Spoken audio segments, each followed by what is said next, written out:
बिस्मिल्लाहिर्रहमानिर्रहीम। अस्सलाम वालेकुम। खुश रहें, आबाद रहें, जहाँ भी रहें, हैप्पी रहें और हेल्दी रहें। तो मैं हूँ फ़ाइज़ा और वेलकम करती हूँ आपको चटपटे पकवान में।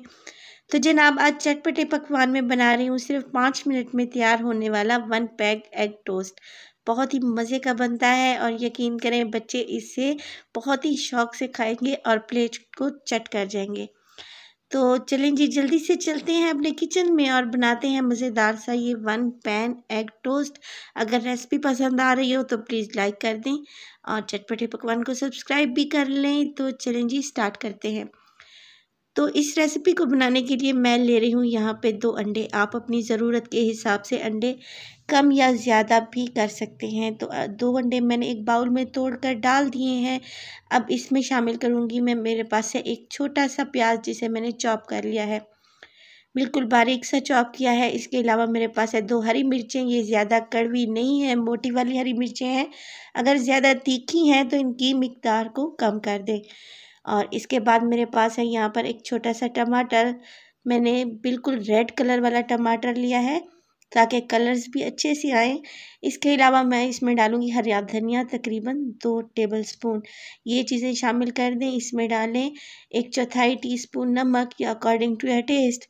इसके अलावा डालेंगे हाफ़ टी स्पून है मेरे पास लाल मिर्च का पाउडर और इसके बाद इसमें जाएगा काली मिर्च का पाउडर तकरीबन 1/4 टीस्पून। तो बस जी, यही चीज़ें ही हमारे एग में शामिल होंगी और मज़ेदार सा हमारा यहाँ पे ऑमलेट तैयार होने वाला है।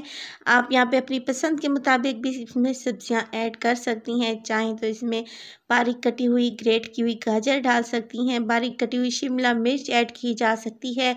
इसके अलावा बॉइल्ड कॉर्न का भी इस्तेमाल हो सकता है। तो ये देखेंगे अच्छे से मैंने इनको मिक्स कर लिया है और अंडा अच्छा खासा फ्लफ़ी हो गया है। तो इसके बाद है मेरे पास यहाँ पे सैंडविच ब्रेड। तो आप अपनी ज़रूरत के मुताबिक ब्रेड यहाँ पे इस्तेमाल कर सकते हैं।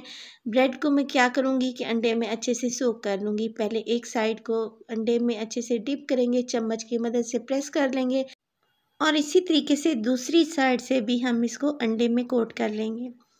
तो ये देखें अच्छे से ये कोट हो चुका है। तो मैंने यहाँ पे ले लिया है एक फ्राइंग पैन, उसमें डालूँगी तकरीबन 3 टेबलस्पून के करीब ऑयल। आप मक्खन का भी इस्तेमाल कर सकते हैं। और ऑयल के गर्म होते ही हल्का सा ही गर्म हुआ है, आप देख रहे हैं।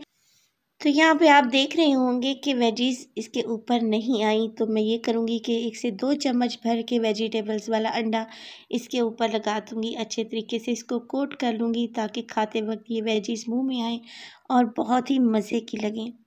तो ये देखिए तकरीबन 2 टेबलस्पून के करीब मैंने इस पे अंडे वाला मिक्सचर ऐड कर दिया है। अब मैं इसको फैला लूँगी और एक साइड से पकने के बाद इसकी साइड को हम चेंज कर देंगे। लो फ्लेम पे हम इसको 1 से 2 मिनट के लिए पकाएंगे और देखिए 2 चम्मच की मदद से मैं इसकी साइड को चेंज कर रही हूँ। तो माशाल्लाह से एक परफेक्ट रेसिपी है ब्रेकफास्ट के लिए। हल्का हल्का सा इसको प्रेस करें ताकि अंडा अंदर से कच्चा ना रहे और अच्छे से पक जाए। तो ये देखिए माशाल्लाह से दूसरी साइड से भी ये हल्का सा गोल्डन हो चुका है, अंडा भी पक चुका है और माशाल्लाह से देखें ये वेजीज़ कितनी कलरफुल लग रही हैं। तो इसी तरह हम बाकी सारे स्लाइसेस को भी फ्राई कर लेंगे। बिल्कुल लो फ्लेम पे हम इनको पकाते हुए हल्का सा गोल्डन कलर आने तक फ्राई करेंगे। आप चाहें तो इस ब्रेकफास्ट को लंच में दे सकती हैं, केचप के साथ सर्व करें और इसके अलावा आप इसको टी टाइम पे बना सकती हैं। बहुत ही बेहतरीन सा ये ब्रेकफास्ट आपको बहुत ही पसंद आएगा। अपना फीडबैक देना हरगिज़ नहीं भूलिएगा। तो अपना बहुत सारा ख्याल रखिएगा। फ़ाइज़ा को दीजिए इजाज़त। टिल देन, अल्लाह निगहबान।